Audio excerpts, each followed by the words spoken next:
entreprise. Alors, Guillaume de Kergariou est avec nous aujourd'hui. Bonjour. Bonjour. Vous êtes cofondateur de NeedHelp. Alors là aussi, c'est une plateforme qui peut venir en aide à des personnes qui ont besoin, là aussi, de bras en plus, en quelque sorte, pour déménager. Ça fonctionne un petit peu, pour essayer de faire une comparaison, un peu comme Blablacar. C'est-à-dire que, en fait, on va chercher ce dont on a besoin en région. On trouve les personnes, on les contacte parce qu'elles sont bien notées. On va pouvoir en sélectionner certaines. C'est un peu ce mode de fonctionnement? Exactement. NeedHelp, c'est une plateforme qui va vous mettre en relation avec quelqu'un qui habite près de chez vous et à qui vous allez pouvoir déléguer une tâche. Typiquement, quand vous êtes en train de déménager, ça peut être une aide pour préparer son déménagement, faire les cartons, charger le camion, décharger. Donc c'est vraiment une approche, on va dire, assez complémentaire. Moi, j'y vois aucune contradiction à quelqu'un qui déménage, bien sûr, avec un professionnel. Avec une entreprise de déménagement, oui, d'accord. Ouais, voilà, nous, on est un peu là pour combler le trou qu'il y a dans la raquette sur le marché, c'est-à-dire pour des petites tâches, on va pouvoir aller sur la plateforme NeedHelp. Et ce qui est sympa, c'est qu'on peut se faire aider pour préparer son déménagement, mais on peut aussi se faire aider quand on arrive dans son nouveau logement pour les petits travaux d'emménagement. Donc on a notamment noué un certain nombre de partenariats avec des enseignes de bricolage, et ça nous permet effectivement de proposer, on va dire, une offre tout en un pour des gens qui souhaitent simplement de l'accompagnement, avec des gens qui sont qu'on appelle des jobbers sur la plateforme, qui sont des personnes qu'on vérifie avant que leur compte soit activé et qu'ils puissent commencer à proposer leurs services donc dans leur région, et qui sont notés à l'issue de chaque prestation, donc un petit peu comme sur Blablacar. Donc et ça nous permet en fait ça permet en fait à la communauté d'utilisateurs de veiller elle-même à sa propre fiabilité grâce à ce système de notation qui est une sorte de garde-fou, on va dire. Alors, Guillaume de Kergariou, on va essayer d'en savoir un petit peu plus sur le mode de fonctionnement. On l'a déjà expliqué en quelque sorte. À partir du moment où on aménage quelque part, on va peut-être avoir besoin de monter des meubles, peut-être de faire un petit peu de bricolage. On sait comment ça se passe dans une nouvelle maison ou un nouvel appartement. Rien n'est toujours parfait. Il va falloir peut-être aménager une pièce, refaire une tapisserie, pourquoi pas poser du carrelage, des choses comme ça. C'est à ça que va servir NeedHelp aujourd'hui? Exactement, vous allez pouvoir aller sur NeedHelp. Et c'est vrai que ces moments de déménagement sont souvent des phases de stress, quand on regarde un petit peu les résultats des enquêtes des Français qui déménagent. On se rend compte que les Français sont particulièrement stressés pendant leur phase de déménagement, changement de repères, beaucoup de choses. C'est ce qu'on disait avec Massoud ce matin. Ouais, exactement. Tout à fait.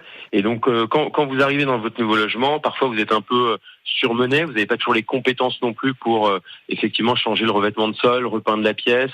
Il faut souvent que ça aille assez vite, et vous pouvez vous rendre sur NeedHelp. On a des temps de réponse qui sont de 24 heures, donc quand vous postez une demande, vous avez une réponse en moyenne en moins de 24 heures partout en France, et vous trouvez un jobber pour tous les petits travaux d'aménagement. Ça peut être les tringles à rideaux, ça peut être effectivement le revêtement de sol, ça peut être une pièce à repeindre, ça peut être vos meubles à monter, vos meubles de cuisine par exemple, si vous les avez gardés, ceux de votre ancien logement qui ont été démontés, vous pouvez les faire remonter par un jobber dans votre nouveau logement.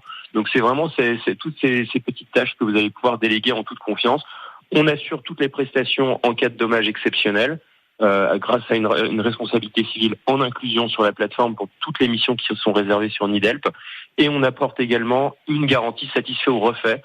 Si vous dites que vous n'êtes pas satisfait de votre prestation, même s'il n'y a pas de dommage particulier, vous voulez qu'on refasse la prestation, notre service client est là pour proposer une autre intervention dans les 24 heures. Alors, autre point, je vais proposer vendredi prochain dans l'Avion Bleu une émission sur les contrats de travail pour les gens qui travaillent chez vous et qui donc ont comme ça des interventions ponctuelles. Comment ça se passe pour la rémunération? Ce sont des gens qui sont déclarés? Quelle couverture ont-ils? Quel type de contrat?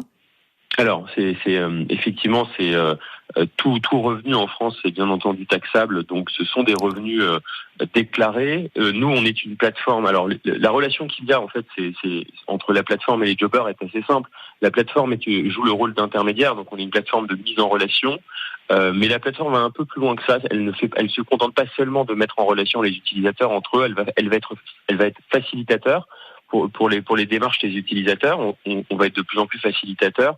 On va notamment communiquer à la fin de l'année dans l'interface de chaque jobber le récapitulatif de ses revenus générés sur la plateforme pendant l'année, qui permet ensuite de s'assurer pour le jobber que les revenus sont déclarés Mais sur sa complémentaire. quel statut a le jobber? Il est auto-entrepreneur et il est quoi exactement? On a les deux selon la typologie de prestation, à savoir on a des auto-entrepreneurs et on a des particuliers pour les petites tâches.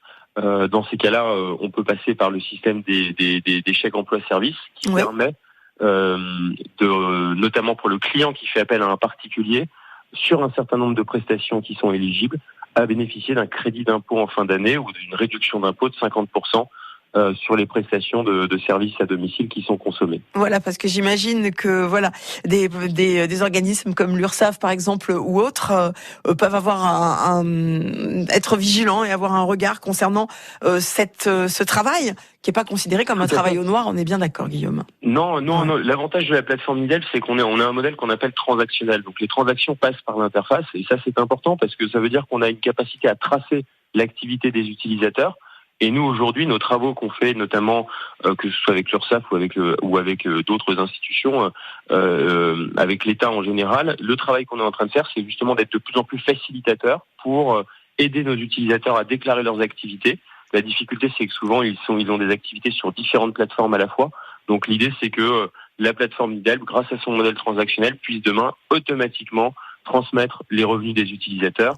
D'ailleurs, il y a une loi qui est passée qui va imposer aux plateformes, et nous on y est tout à fait favorable, de communiquer les revenus des utilisateurs à partir de 2020, donc à partir de l'année prochaine. D'accord, ce qui semble assez normal. On a fait d'une pierre deux coups aujourd'hui avec vous, Guillaume de Kergariou, parce qu'on a parlé effectivement de l'action de Nidel aujourd'hui à travers la France et en Bretagne, mais aussi ça peut intéresser des gens qui sont bricoleurs, notamment, et qui peuvent s'inscrire sur cette plateforme pour arrondir leur fin de mois et se faire des revenus complémentaires. Ça peut marcher dans les deux sens, on est d'accord? Bien sûr, tout à fait. Nous, on appelle on a beaucoup de personnes qui sont notamment, par exemple, des retraités qui veulent continuer à avoir une activité, ça leur permet de garder aussi un lien social, de rencontrer du monde, de trouver des compléments de revenus. On va avoir aussi parfois des jeunes étudiants qui s'inscrivent et qui ponctuellement, pour aussi aider à financer leurs études, vont pouvoir compléter leurs revenus en proposant leurs services. On a aussi des personnes qui, par exemple, dans une phase de transition dans leur vie, vont prendre le statut auto-entrepreneur, commencer à chercher à lancer une activité autour du bricolage.